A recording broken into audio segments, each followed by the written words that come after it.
ہماری روزانہ کی زندگی میں مختلف قسم کے رویوں پر نفسیات یہ سب کہتی ہے۔ اگر آپ بیٹھے بیٹھے بلا وجہ ہاتھ پاؤں ہلاتے رہتے ہیں تو آپ ذہنی انتشار کا شکار ہیں۔ جو لوگ بہترین مشورہ دیتے ہیں وہ عام طور پر سب سے زیادہ پریشانی کا شکار ہوتے ہیں۔ اگر آپ کو لگے کہ کسی نے آپ کو بلایا جبکہ کسی نے نہ بلایا ہو تو آپ کا دماغ دوسروں سے زیادہ ایکٹیو ہے۔ اگر آپ کسی کے ساتھ اپنے مسائل شیئر نہیں کرتے تو آپ ذہنی طور پر مضبوط ہیں۔ اگر آپ کا بچہ آسمان پر نظر جمائے رکھتا ہے تو یقین کیجئے وہ گہری سوچ کا مالک ہوگا۔ اگر آپ کا بچہ زیادہ دیر سوتا رہتا ہے تو وہ اعصابی کمزوری میں مبتلا ہو سکتا ہے۔ تقریباً 20% نوجوانوں کو بالغ ہونے سے پہلے ہی ڈپریشن کا سامنا کرنا پڑتا ہے۔ کوئی ہمیشہ آپ کے ذہن میں رہتا ہے تو اس کا مطلب ہے کہ آپ اس سے محبت کرتے ہیں۔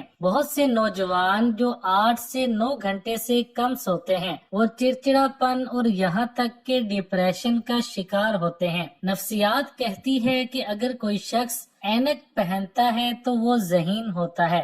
آپ آنکھوں سے کسی شخص کے کردار اور رویے کو پہچان سکتے ہیں۔ نابینا افراد عام لوگوں کے مقابلے بہت زیادہ حساس ہوتے ہیں۔ اگر آپ اپنے اہداف یعنی اپنی منزل کا اعلان دوسروں کے سامنے کرتے ہیں تو آپ کے کامیاب ہونے کے امکانات کم ہو جاتے ہیں۔ جو لوگ کسی چیز کے بارے میں بہت خیالی باتیں کرتے ہیں تو ان کا اعتماد اچھا ہوتا ہے۔ اگر کوئی احمقانہ باتوں پر بھی زیادہ ہنستا ہے تو وہ اندر سے خالی ہے۔ اگر کوئی چھوٹی چھوٹی باتوں پر روتا ہے تو وہ معصوم اور نرم دل ہے۔ اگر کوئی کم بولے لیکن تیز بولے تو وہ اپنے اندر کچھ راز رکھتا ہے۔ وہ لوگ جو اپنے جذبات کو چھپاتے ہیں عام طور پر سب سے زیادہ پرواہ کرنے والے ہوتے ہیں۔ اگر ٹانگیں پیٹ کے ساتھ چمٹا کر سونا آپ کی عادت ہے تو آپ بچپن سے خوف اور عدم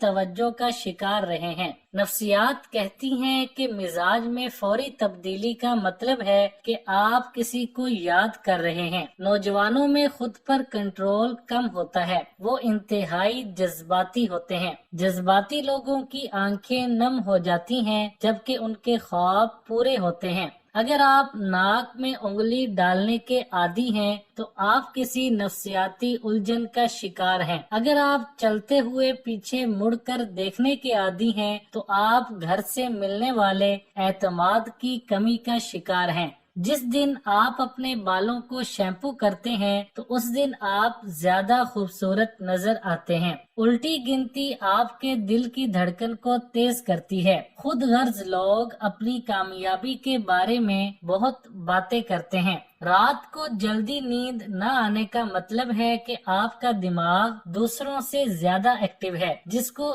ان ایکٹیو ہونے میں کچھ دیر لگے گی۔ پڑھنے کے بعد سونا یادداشت کو بڑھانے میں مدد کرتا ہے اور دماغ کو معلومات رات میں مزید پروسیس کرنے اور یاد کرنے کی اجازت دیتا ہے۔ اگر کوئی خوبصورت چیزوں اور احمقانہ باتوں پر غصہ کرے تو اسے محبت کی ضرورت ہے۔ اگر آپ کے گھر میں لڑائی جھگڑا معمول کی بات ہے تو یقین کیجئے آپ کا بچہ ذرا سی بات پر ڈرنے لگے گا اور عدم تحفظ کا شکار ہوگا۔ اگر آپ چھوٹی چھوٹی اشیاء سے چمٹے رہتے ہیں تو آپ بچپن سے عدم توجہ کا شکار ہیں۔ اگر آپ سیدھی لائن میں بآسانی نہیں چل سکتے تو یقین کیجئے آپ قوت سماعت میں خرابی کا شکار ہیں۔ اگر آپ کو سوچوں کی وجہ سے نیند نہیں آ رہی تو آپ کسی کاغذ پر اپنے خیالات کو بے ترتیب حروف اور اشکال کی صورت میں لکھنا شروع کر دیجئے۔ ذہن خالی ہو جائے گا اور آپ کو پرسکون نیند آ جائے گی۔